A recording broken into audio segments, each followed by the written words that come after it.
बहुत अभिवादन।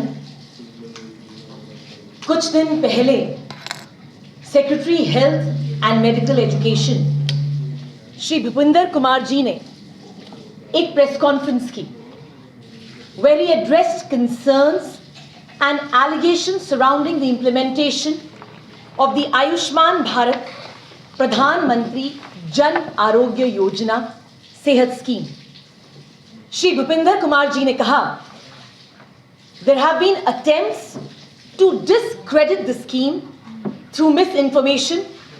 Such allegations are intended to disrupt the services and are totally false and baseless and are meant to malign the image of the government and are vehemently denied. इतनी सत्य निष्ठा से की गई press conference पे हम मौन तो नहीं बैठेंगे। कुछ जटिल प्रश्न हम जरूर करेंगे और एक्सपेक्ट करेंगे कि एलजी एडमिनिस्ट्रेशन इसे गौर से सुने। Let me draw your attention towards a document dated 22nd of February 2022। 22 फरवरी का एक डॉक्यूमेंट है जिसमें additional chief secretary health and medical education department has prepared a memorandum for the submission to the Administrative Council. This document has been procured through an RTI और ये public domain में है। ये जो डॉक्यूमेंट है ये आज हमारे पास है और इसी डॉक्यूमेंट को आज मैं आप लोगों के सामने रखूंगी।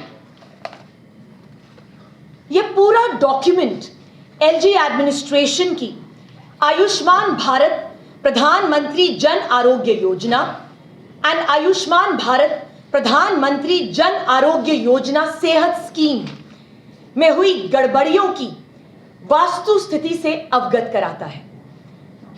आज मैं कुछ गूढ़ सवाल इस डॉक्यूमेंट के बेसिस पर आप लोगों के समक्ष रखूंगी।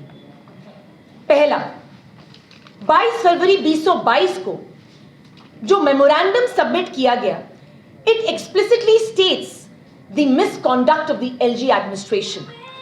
All the decisions with respect to the original contract, addendum agreement, notice dated 18th of December 2021 have already been taken up by the SHA. ये जो डॉक्यूमेंट है, ये जो मेमोरेंडम है, ये एक पोस्ट फैक्टो अप्रूवल के लिए है।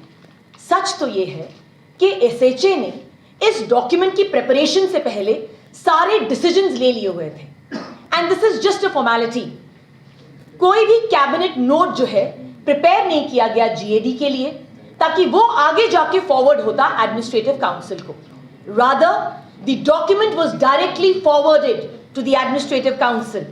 इस वजह से there have been lot of administrative as well as financial lapses.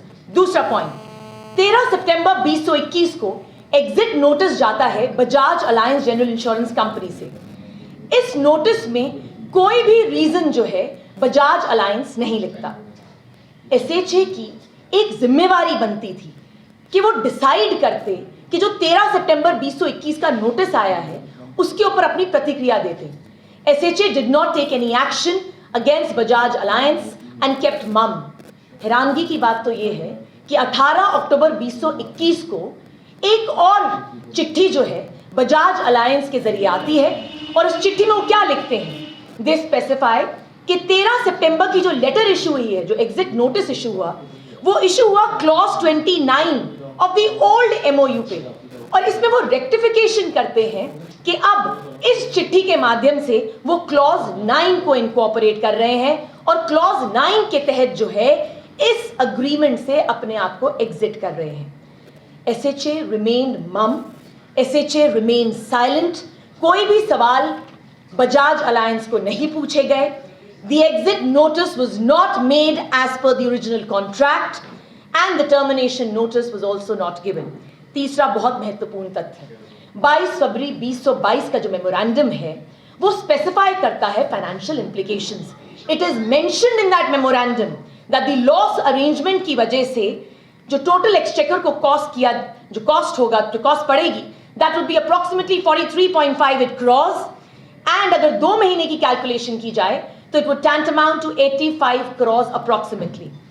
25 दिसंबर 2021 का जो अडेंडम अग्रीमेंट है, स्टॉप लॉस अग्रीमेंट, उस पे आप एडमिनिस्ट्रेटिव फी 15% डिसाइड करते हैं। एलजी एडमिनिस्ट्रेशन हमें जवाब दे कि ये